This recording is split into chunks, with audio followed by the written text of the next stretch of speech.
people who lived in the 1800s loved to play games. There was baseball, of course.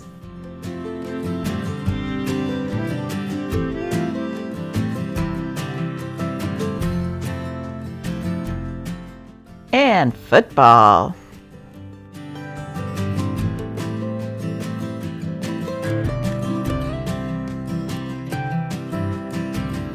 But what was there to do in the evenings? There was always a pillow fight with your friends.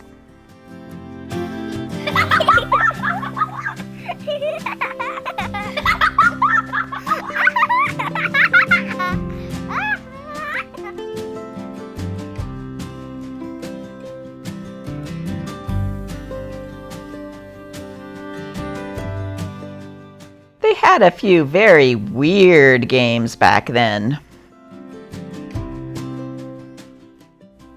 There was Blind Man's Bluff. And around Easter, they would have a game where you would tap 2 Easter eggs together, and the loser was the one whose egg broke first. Young and old alike would play leapfrog.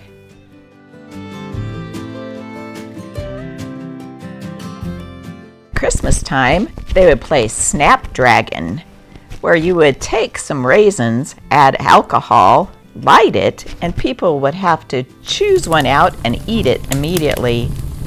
You lost if you couldn't eat anymore.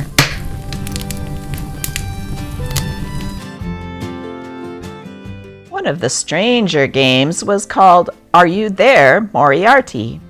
2 people would be blindfolded, and they lay on their bellies, holding left hands. In their right hands would be a paper stick or some other implement.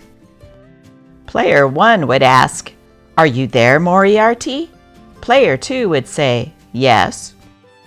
Player 1 would then seek out his opponent's voice and repeatedly hit him with the rolled up paper, the goal being to hit him on the head. In my opinion, the weirdest game was in France in the 1800s, and it was called hot cockles. A player would put his head in someone's lap so they couldn't see. Another person would hit him on the backside. He would be released when he could guess who was hitting him. If you stay to the end of this video, you will see some old board games they used to play in the 1800s. But now it's time to read a newspaper together.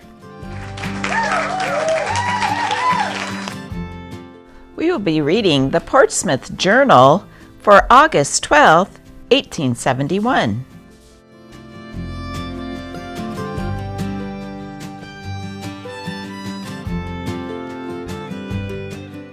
A very trivial thing often leads to the discovery of crime.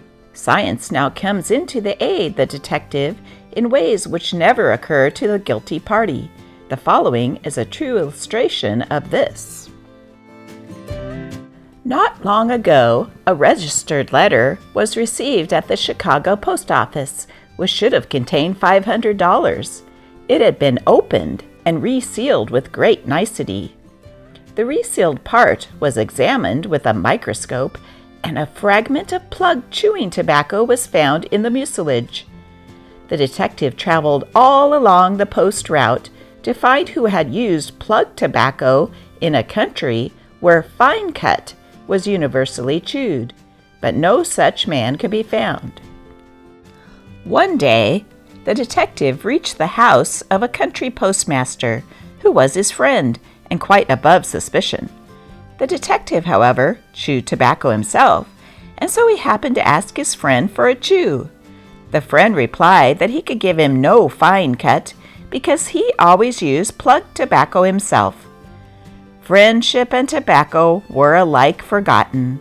The friend was arrested, a search warrant obtained, his house searched, and the money was found. The heaviest man in New Hampshire is a well-known railroad official in Amherst, who just turned the beam at 326.5 pounds. The prize medal of the Fat Men's Association, which meets at Rocky Point, Rhode Island this week, will undoubtedly be awarded him as the heaviest man in New England.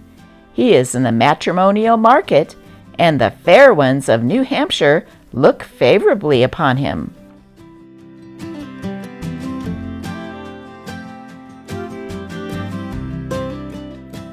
New Hampshire items.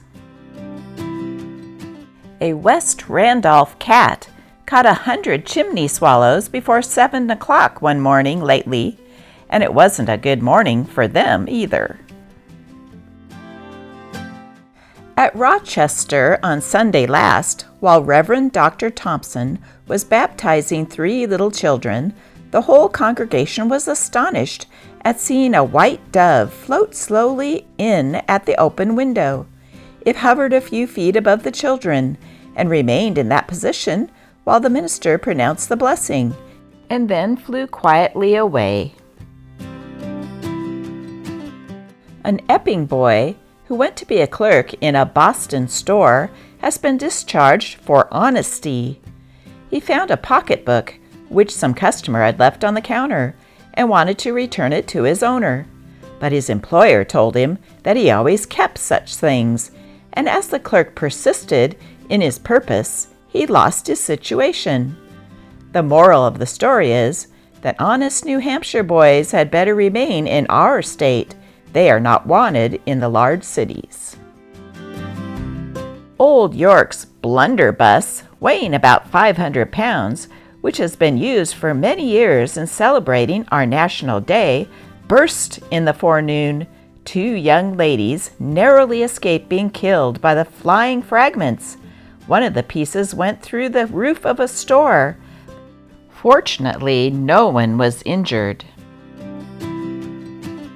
During the recent editorial excursion, and while the party were at Newport, an editor of a paper not far from Portland received a dispatch from home, referring him to Isaiah 9th, 2 clauses of the 6th verse.